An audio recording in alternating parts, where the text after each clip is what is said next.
Salam sejahtera, Malaysia digemparkan hari ini dengan laporan bahawa Ismail Sabri Yaakob tiba-tiba jatuh dan tak sedarkan diri dan telah dikejarkan ke hospital. Berita ini menggemparkan semua orang kerana tiada siapa sangka tiba-tiba saja bekas Perdana Menteri ini mempunyai masalah sehingga telah pun tak sedarkan diri. Bagaimana keadaannya? Ikuti terus ulasan ini. Bekas Perdana Menteri Ismail Sabri Yaakob, 65 tahun, dikejarkan ke hospital selepas dia rebah di rumahnya di Damansara awal pagi hari ini. Menurut anaknya Nasrik, kejadian berlaku kira-kira jam 2.30 pagi apabila Ismail tiba-tiba terjatuh ketika berjalan ke dapur. Kami sedang melepak, berbual ringan di rumah apabila ayah saya berdiri untuk mengambil makanan.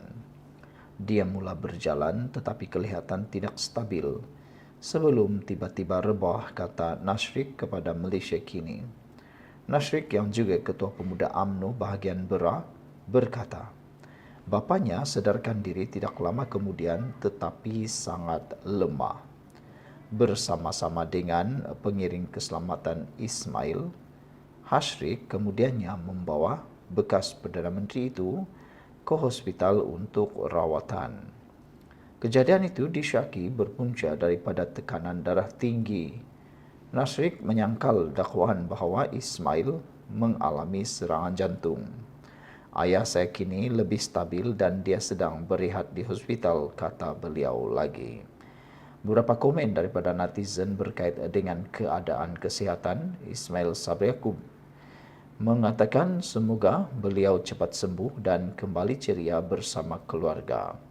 SAC kata harap mantan Perdana Menteri kita akan cepat sembuh. Jimmy Page kata doa segera sembuh. Saudara-saudara sekalian, sekarang ini kita dapat melihat pelbagai perkara boleh berlaku pada bila-bila masa.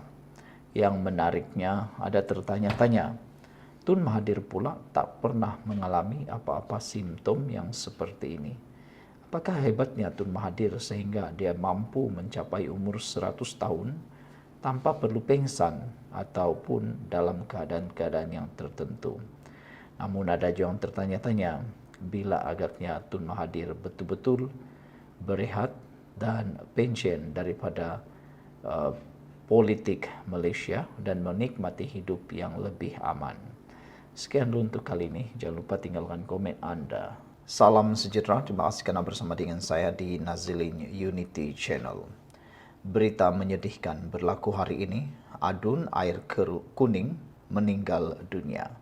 Rupa-rupanya ini sebabnya adun air kuning ini meninggal dunia dan disahkan sekarang bahawa satu kerusi UMNO sah hilang.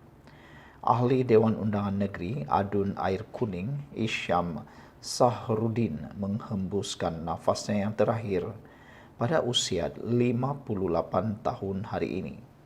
Ketua Pemuda UMNO Tapa Fahmi Jaksin memberitahu perkara itu kepada Malaysia Kini. Beliau berkata, ya, beliau meninggal dunia petang tadi, katanya. Sementara itu, Ketua Polis Daerah Timur Laut Pulau Pinang, Abdul Rozak Muhammad memaklumkan, Allahyarham telah pengsan dan tidak sedarkan diri pada lebih kurang 5.20 petang tadi. Ini semasa bersalaman dengan pemain lain di tepi padang. Sempena kejohanan bola sepak 4 penjuru Piala Ketua Menteri Pulau Pinang di Stadium Bandaraya Georgetown Pulau Pinang. Beliau telah dikejarkan ke Hospital Pulau Pinang pada jam lebih kurang 5.40 setelah diberikan bantuan kecemasan di tepi padang. YB telah disahkan meninggal dunia di Jabatan Kecemasan Hospital Pulau Pinang pada jam 6.28 petang, katanya pada satu kenyataan. Dilahirkan pada 31 Ogos 1966, Isyam merupakan bekas pemain bola sepak dan telah menghabiskan sebahagian besar kerjayanya bermain untuk Perak FA. Dia salah seorang pemain dalam pasukan Perak ketika negeri itu menjuarai Piala FA pada tahun 1990. Isham yang juga Ketua UMNO bahagian Tapah bertanding ke Rusidun Air Kuning pada pilihan raya umum yang lalu. Allahyarham memenangi kerusi tersebut dalam pertandingan 5 penjuru dengan majoriti lebih 2,000 undi, mengatasi pencabar terdekatnya Nazri Hashim daripada Parti Bersatu. Diucapkan takziah dan semoga segala urusan dipermudahkan. Dan yang menjadi menarik sekarang ini ialah ianya pasti akan menjadi ujian terkini sejauh mana penerimaan rakyat terhadap UMNO dalam pilihan raya kecil akan datang. Dan juga dapat menguji sejauh mana rakyat menerima Perikatan Nasional atau Bersatu di kawasan tersebut. Mudah saja mau tahu adakah majoriti akan berkurang atau bertambah. Sekian untuk kali ini, jumpa lagi. Salam sejahtera, terima kasih kerana bersama dengan saya di Nazlin Unity Channel. Ini kejutan paling besar di dalam Parti Bersatu. Akhirnya, orang yang paling lancang berkata-kata di parlimen, yang pernah diberikan tindakan disiplin di parlimen, bahkan yang bertindak sering seperti hero, akhirnya menerima padah ataupun menerima balasan yang setimpal, kata netizen. Ini apabila Wan Faisal Wan Ismail Shah gagal merebut jawatan Ketua Bersatu Machang. Dengan kata lain, beliau ditolak oleh Parti Bersatu melalui undian tersebut. Ahli Parlimen Machang, Wan Ahmad Faisal Wan Ahmad Kamal, gagal dalam usahanya untuk merampas jawatan Ketua Bahagian Bersatu Machang. Malaysia kini dimaklumkan penyandang jawatan tersebut, Kamaruddin Abdul Kadir, berjaya mempertahankan kedudukannya dalam pemilihan parti yang berlangsung hari ini.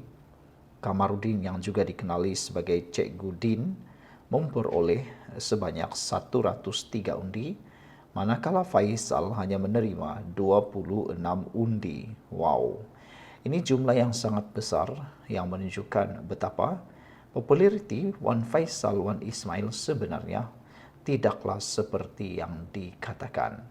Popularitinya sangatlah teruk dan tidak mampu menyaiki langsung Cikgu Din.